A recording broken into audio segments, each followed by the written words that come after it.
Alright, this is the latest project over here at MXM, I guess we'll call it. Mark's X-Maxx Mods. This is from Aosom Canada. Aosom Canada. Runs about 80 bucks Canadian. But it fits really well onto the X-Maxx. It's going to be the second one I'm going to do. It actually looks pretty cool once it's done. And it comes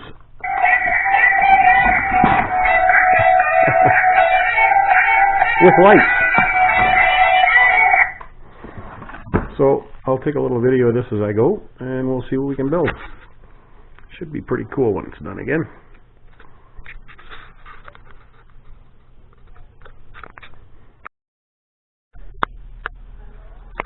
Alright, so now we got it stripped down. I've just basically unbolted everything that bolts into this thing.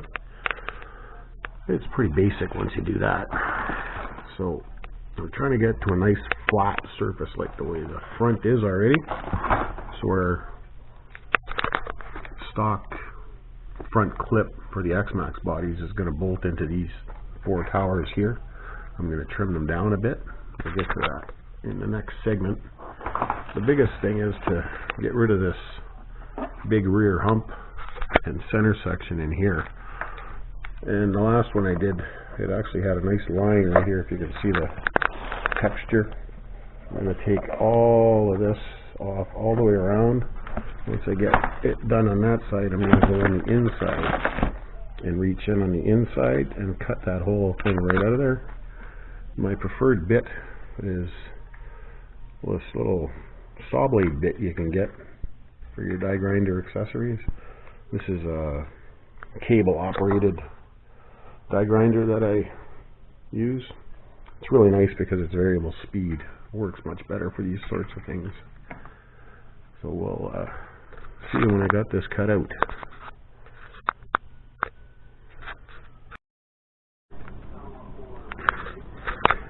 Alright, so that was about 30 minutes worth of cutting. This truck, I managed to get it out in one piece. The more you do, I guess, the faster it'll get. So now I'll have to come in here and cut the sides off because they don't fit down into the truck. But there it is. So the rear harness is going to mount here. And then front clips. Clean it all up. Front clip mounts all in there. Nice clear space in here now. But like I said, I have to take these sides off considerably. Alright, I'll get at that. We'll see you in a bit. Alright, so most of the cutting is now done. I got the sides cut off here. I think I'm going to probably have to take off a little bit more. Lost my 1000cc. That's this thing. Anyway, then I cut the front end. This would have went on here. Front end off the light bar. The headlights, which I want to keep. And then those can just go back in here.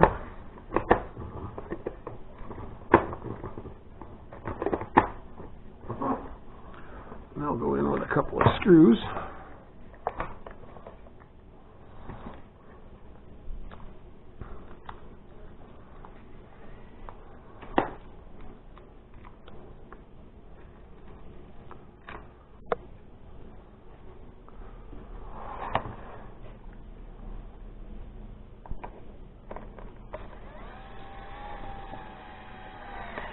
These gyroscopic drills are fabulous.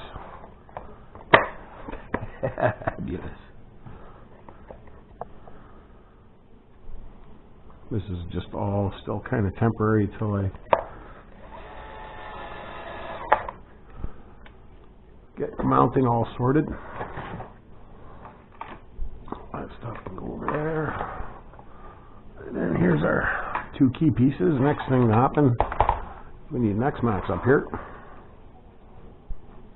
And this here is going to go right like that. So this one here, I trimmed it up just so it clears these a little bit, clears the pink pieces or the purple pieces up there. So get a long screw down into there, one here, that'll be on. And then I'll grab the X-Maxx, bring it over here, and my heat gun, and these will be stretched over to land on here, and then these 2 up here, possibly back here, depending on how I can stretch them. I just don't want them to hit the shock towers. So, pretty easy fit. Check back shortly. Alright. Again, here we go. We're basically fitted. Got the back end mounted. Now I'm just going to go up in here, get this situated. I have the front mount in here already, just sitting in. Body's sitting pretty close to where I want it. I'm going to do a little more trimming here. I'm going to take this down level with here and come across. So I'm going to go from 30 millimeters here to 15 here. That's the distance here. So it'll go nice and flat, and hopefully I don't have to trim it anymore. I'll have to see how the batteries fit because the tray is right there. So this is clipped in, latched, and just pops off just like that. We got bolted right there. You see that? And then on the back ones, they're bolted underneath on either side. One over there and one over there. Just trimmed up, and it just looks like it's supposed to. So we're going to go into here, and I'm going to make up a plate to go across these 4 bolts, and then the front is going to sit on there like that, on a little piece of I'm not sure yet. I'm going to go dig through my junk bin and see what I got. We'll get to that, and I'll come back again.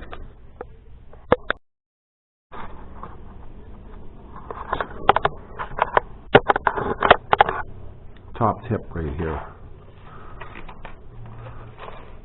Before you make anything out of your actual material, it's always best off just to resort to the old school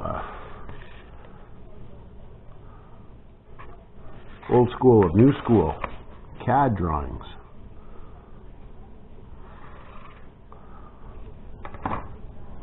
Here's my CAD drawing. Cut that out before I transfer it over to my plastic material that I found. You all know what CAD stands for, right? It's cardboard assisted design. Top tip.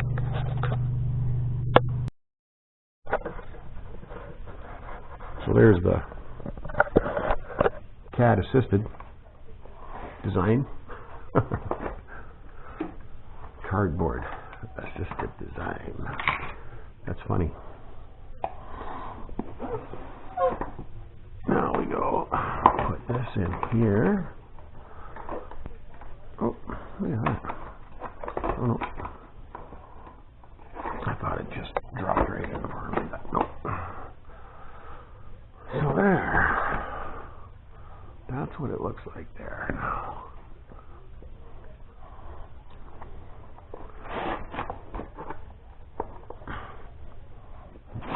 Right on there. See that? So now I get the locations for these into the plate, and then I'm going to trim this down to the height I want. Looks like it's just got to go a little bit down. Probably go 15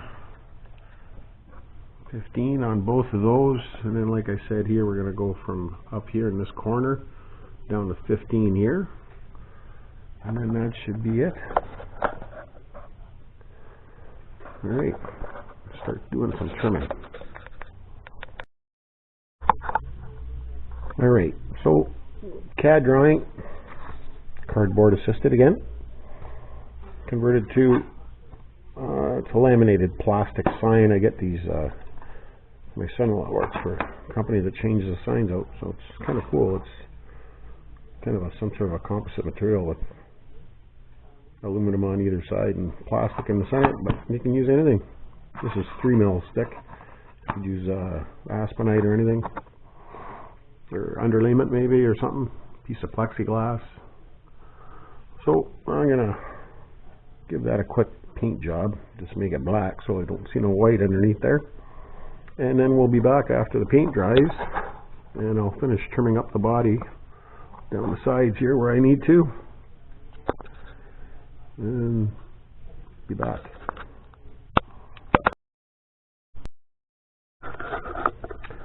Okay, so we got nose clip mounted to the front plate, I guess you want to call it, and I got the steering shaft drilled through and slotted the plastic of the chassis so the steering wheel doesn't turn. And now I'll bolt this up and we'll see how it fits and do any last little bit of trimming, which I'm sure it's going to need. Alright, well, she's about done. All bolted down final, taped up the wires just to get them out of the way. Had to trim off just another 10 millimeters for it to clear the body. Have a look see here. I velcroed the sound effects. Gotta have the tunes.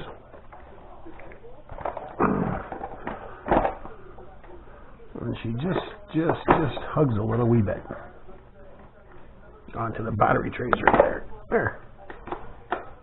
And there she is. The seat over here.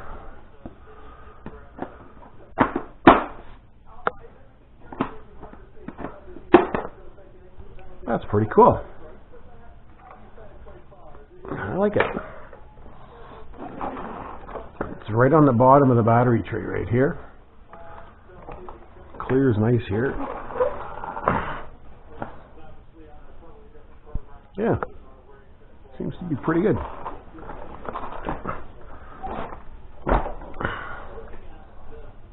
There it is.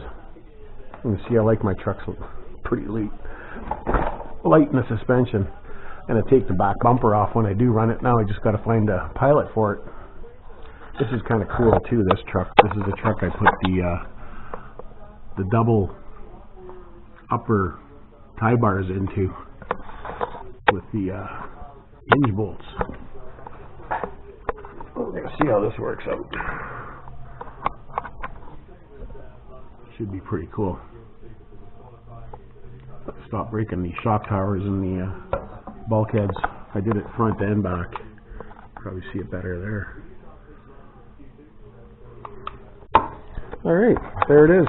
Aosom Canada 4-wheeler installation. I'm going to do another video on the plow truck over there. And I'm going to do one on the low C. And I might do one on my speed runner up there. I should do one on all these. This is a Castle 1717 truck. This one here I got 66 miles an hour out of. And that's my major. I just throw that truck all over the place and break the most parts with that one. It's Max 6 1100 kV 3054 gearing. Runs good. And this thing has got the Max 6 in it as well, and it's running a Millennium 1600 kV, running 2050 for gears in this thing. But anyway, that turned out really good. Cheers all. Hope you enjoyed.